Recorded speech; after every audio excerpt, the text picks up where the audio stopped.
Attention, cette émission est laissée à la discrétion de l'auditeur. Les propos et les opinions peuvent choquer. Oreilles sensibles s'abstenir. Richard Martineau. Un animateur pas comme les autres. Richard Martineau. Cube Radio. Bonjour, bon jeudi, merci d'écouter Cube Radio. Bien sûr, on va parler de Carl Tremblay aujourd'hui. On reçoit Pierre Huet pour la biographie qu'il a écrite de Guy Fournier.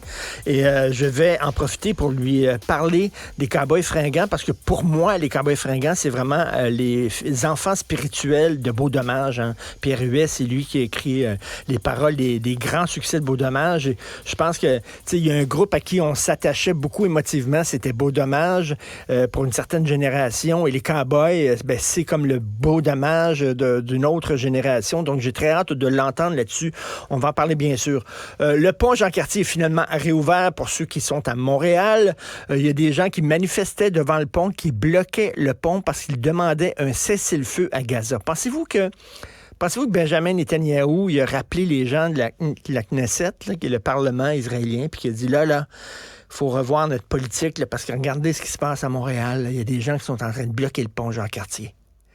Là, il va falloir arrêter de bombarder Gaza, parce qu'à ta minute, toi, là, ils bloquent le pont Jean-Cartier. À quoi ça sert exactement ce genre de manifestation-là, sauf te donner bonne conscience en disant, regarde, j'ai fait ce que j'ai pu. On aurait pu jouer à la manifestation des Cowboys fringants, une très belle chanson, cela dit, sur les manifs. Écoutez, je veux parler de Amir Kadir. Amir Kadir qui était à la joute et qui parlait de Boukra Manaï. Boukra Manaï, c'est la commissaire responsable de la lutte au racisme. Il y a beaucoup de gens qui demandent qu'elle démissionne parce qu'elle devrait être neutre dans toute la confrontation entre Israël et Palestine. On sait que les tensions sont vives.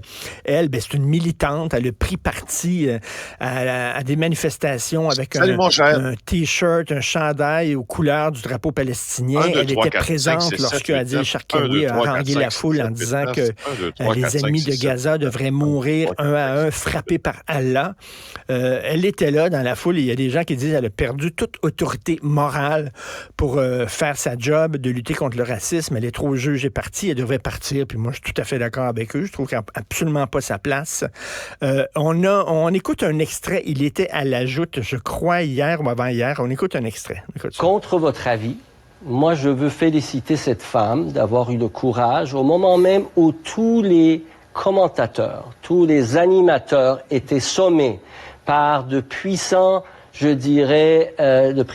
pressions de la part de toutes les autorités et surtout par le spin dans lequel sont tombés beaucoup de gens, le spin de la propagande du gouvernement israélien. Elle s'est portée à la défense des Palestiniens qui étaient abandonnés de tous. Moi, j'étais horripilé par le massacre des civils israéliens. C'est pas ça la question. Mais à ce moment, juste un moment pour que je finisse. Mais au moment où elle a fait ses interventions, il y avait suffisamment de monde, à mon avis, pour dénoncer ça. Moi, ça me glace le sang. Amir Kadir me glace le sang. J'étais horripilé par ce qui s'est passé le 7 octobre. Horripilé? Non. Ce qui s'est passé le 7 octobre, c'est pas l'Ukraine, par exemple, qui bombardait la Russie ou vice-versa. Là. C'est pas un pays qui envoyait des roquettes. Là. C'était une opération. OK? C'est un pogrom. C'est une attaque contre des Juifs. On va tuer des Juifs parce qu'ils sont Juifs. Ils ont creusé des tunnels.